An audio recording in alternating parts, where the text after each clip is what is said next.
Hello, welcome back to my YouTube channel. අද video එකෙන් මම අරගෙන එන්න හිතුවේ ඔයාලට මම කලින් පෝස්ට් එකක් දාලා තිබ්බා මේ ඔයාලා තියෙන ප්‍රශ්න කමෙන්ට් කරගෙන යන්න කියලා. මම ඒකෙන් ප්‍රශ්න ටිකක් අරගෙන ඒ ටිකට උත්තර දෙන්න හිතුවා. මොකද මට මේ දවස් ටිකේ වීඩියෝ එකක් හදාගන්න බැරි වුණා. ඔයාලා මාත් එක්ක ඉන්න අය දන්නවා මම පොඩ්ඩක් අසනීප වෙලා හිටියේ කියලා. එහෙනම් මම මේ ප්‍රශ්න ටිකට අද ඔයාලට උත්තර අරගෙන වීඩියෝ එකක් ගේන්න හිතුවා. හරි. ඒ ප්‍රශ්න ටිකෙන් මම කොමන්ලි හැමෝටම තිබ්බ ප්‍රශ්න ටිකක් කැටගරයිස් කරලා ගත්තා. ඒ ටිකට ආන්සර්ස් ටිකක් මම හදාගත්තා. ඒ ප්‍රශ්න වලින් මම පළවෙනි ප්‍රශ්නේ කියන්නම්. පළවෙනියට ගොඩක් අය අහලා තිබ්බා MCQ 40ට වඩා ගන්න කොහොමද කියලා. MCQ 40ට වඩා ගන්න කොහොමද කියලා තමයි පළවෙනි ප්‍රශ්නේ විදියට මම තෝරගත්තේ. ඇත්තටම ඒකට අපි තියරි හොඳට දැනගෙන ඉන්න ඕන. මොකද හරිම ආන්සර් එක හොයාගන්න නම් අපිට හරියට අපි concept එක deeply දැනගෙන ඉන්න ඕන. ඒක නිසා MCQ 40ට වඩා ගන්න එක ටිකක් challenge. හරියට ප්‍රශ්න තේරුම් ගන්නත් ඕනේ. හරිය ආන්සරයකට උත්තර ලියන්නත් ඕනේ. එතකොට අපි මේකට හැම පාඩමක්ම deeply study කරලා හැමදේම ඔළුවට දාගෙන තියාගෙන ඉන්න ඕනේ. ඒක නිසා අපිට MCQ වල ලකුණු ගන්න එක හිතන තරම් ලේසි නෑ. හැබැයි මම අද use කරපු ටෙක්නික් එකක් ඔයාලට කියන්නම්.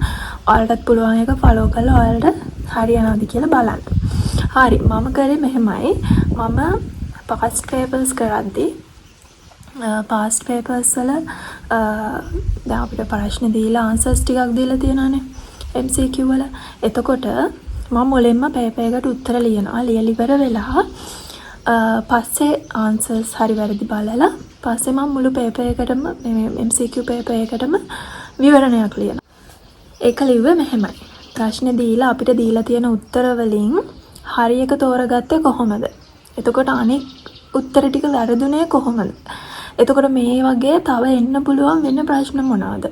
මේ පාර්ට් එකට දැන් මොනවා හරි හිතන්නකෝ එක ප්‍රශ්නයක් දීලා තියෙන පොයින්ට් එක ඒ ආශ්‍රිතව තව දෙන්න පුළුවන් මොන ප්‍රශ්න වලින්ද දෙන්න පුළුවන්.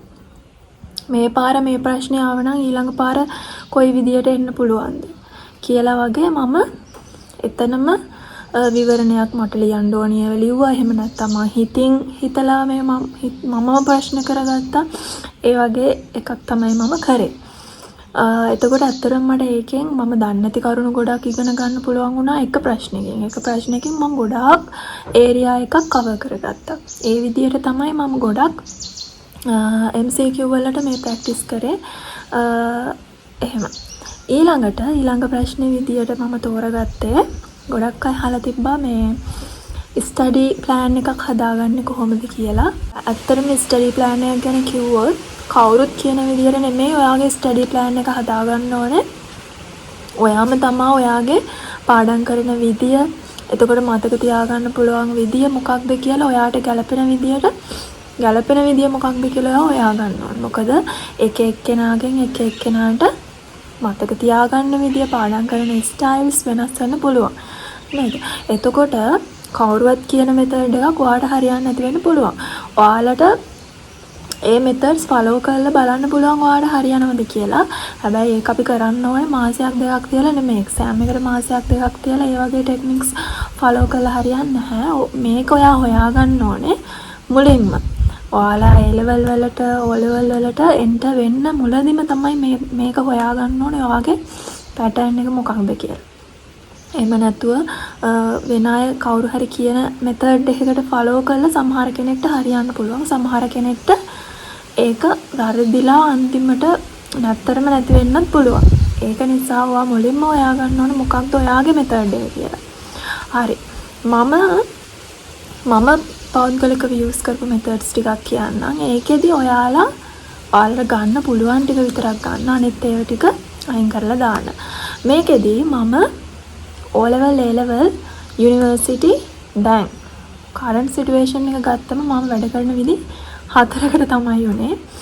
ඇයි කියනවා නම් O level කාලේදී අපිට ගොඩක් ටියුෂන්ස් අඩුයිනේ. මං කියන්නේ අපේ කාලේ. දැන් නෙමෙයි. දැන් නම් ටියුෂන්ස් නැති කෙනෙක් නෑ මම හිතන්නේ. මේ ඒ කාලේ අපේ කාලේ O level වලට ටියුෂන්ස් ගොඩක් අඩුවෙන් තමයි ගියේ. ගොඩක් වෙලාවට මේන් සබ්ජෙක්ට් 3ට වගේ එහෙම ගියා. ඒ වගේ තමයි තිබ්බේ. ඒ තිබ්බත් වීකෙන්ඩ් එකේ තමයි තිබ්බේ. ගොඩක් වීක් ඩේස් වල අඩුවෙන් තමයි තිබ්බේ. එතකොට අපිට මේ අර පාඩම් කරන්න ඒ කියන්නේ අමතර වෙලාවල් ඕන වුණේ නැහැ පාඩම් කරන්න. අපිට නිකන් normal general time එකේ පාඩම් කරන්න පුළුවන්කම තිබ්බා. මං කියන්නේ මට. එතකොට මට නම් ක්ලාසස් යන්න පුළුවන් වුණේ 10 වසරේදී විතරයි. මොකද 11 වසරේදී අපිට මේ ස්කූල් එකෙන් ක්ලාසස් දැම්මා.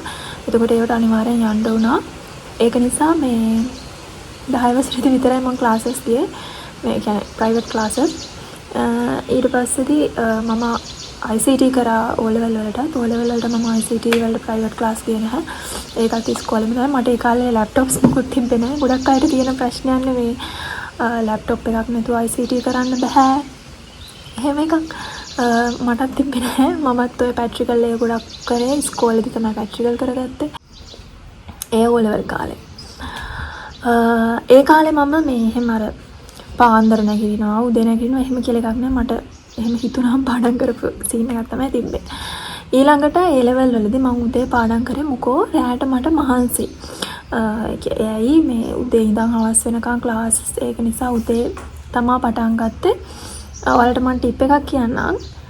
ක්ලාස් ගිහින් ආපු ගමන් නිදියන්න කලින් එදා දවසේ උගන්වපු ඔක්කොම එකපාරක් අනෙක් පැත්තට කොලයක මතකෙන් ලියන්න. මතක් කර කර ලියන්න.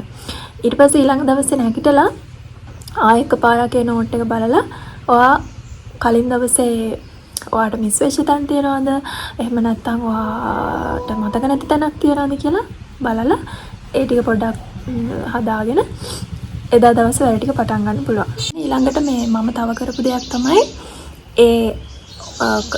දැන් අපි පාඩමක් කරලා ඉවරුනාට පස්සේදී ඒ පාඩමට අදාළව පාස් පේපර්ස් වල තියෙන ප්‍රශ්න අරගෙන මම කරා.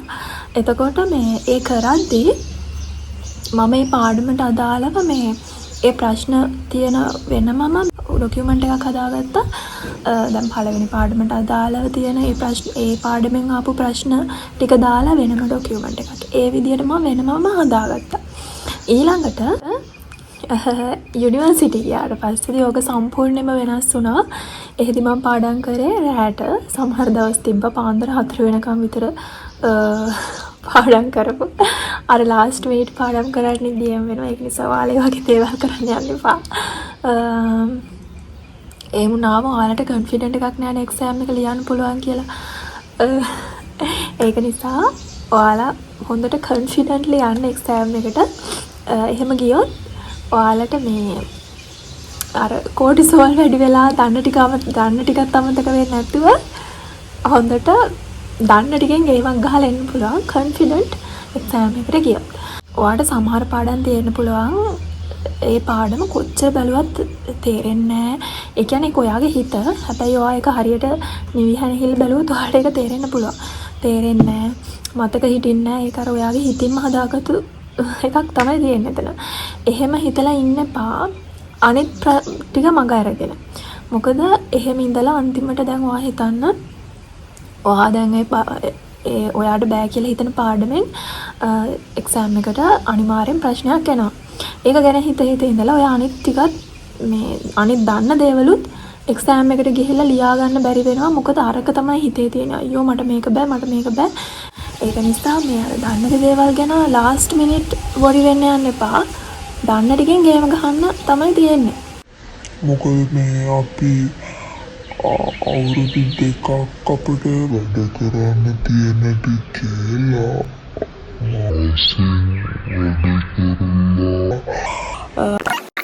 හරි කොහොම හරි මම A level වලට 30 day challenge එකකට හදපු plan එකක් දාලා ඇති. channel එකේ ඒක බලන්න ඕනේ අය බලලා idea එකක් ගන්න. ඒක කරන්න මේ ඒක මානිවාරෙන් කියන්න ඕනේ ඒක just plan example එකක් විතරයි. ඒක ඔයාලට ඕන විදියට ඔයාලගේ subjects දාලා ඔයාලගේ විදියට ඒක වෙනස් කරගන්න පුළුවන්. හරි. ඒකේ මම link එක මෙතනින් දාලා තියන්නම්.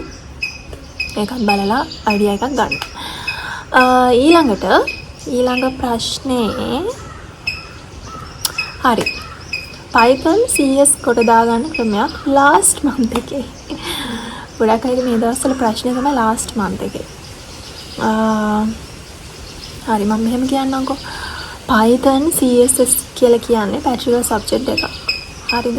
වගේම එක්සෑම් එකට අනිවාර්යයෙන්ම Python වලින් ලොකු ලකුණු ප්‍රමාණයක් ගන්න පුළුවන් වගේම ලකුණු වැඩි ප්‍රමාණයක් ගන්න පුළුවන් සබ්ජෙක්ට් එක මම දාලා ඇති මෙන්න මේ වීඩියෝ එකේ එකක් ගිහින් බලන්න.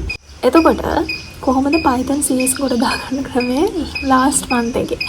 ඒක ඇත්තටම මට ඒක මෙහෙමයි. ඒක මේ ලාස්ට් මන්ත් එකේ කියලා මට හරියට මෙහෙම එකක් කියන්න බෑ.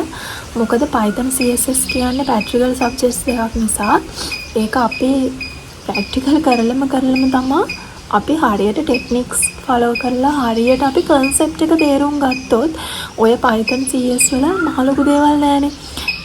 ඒකේ තියෙන එකම දේ අපි ලොජිකලි තේරුම් ගන්න ඕනේ මේ මොකද්ද කියන්නේ මේක මෙහෙම තමයි වෙන්නේ. Pythons වල බේසික්ස් ටික ඉගෙන ගත්තා නම් ඒ ටික මහ ලොකු දෙයක් නෙමෙයි කියලා තමයි මම හිතන්නේ.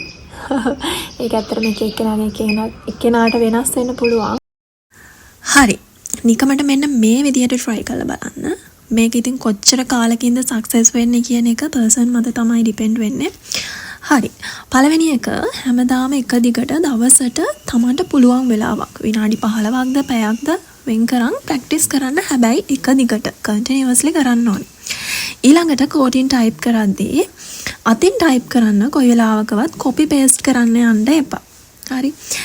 ඊළඟට මොනවා හරි errors ආවොත් ඒවට උත්තර හොයන්න. ඇයි ඒව එහෙම උනේ error එකක් ආවේ එහෙමම කියලා ඒවට උත්තර හොයන්න.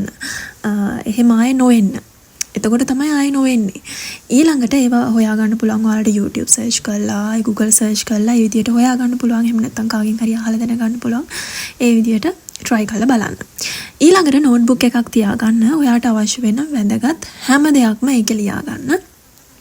මේ විදියට නොකඩවා continuously මාසයක් එක දිගට කරලා බලන්න. ඒත් බෑනම් ඉතින් ඊළඟට අහලා තියෙනවා මම වැඩ කරපු විදිය ගැන.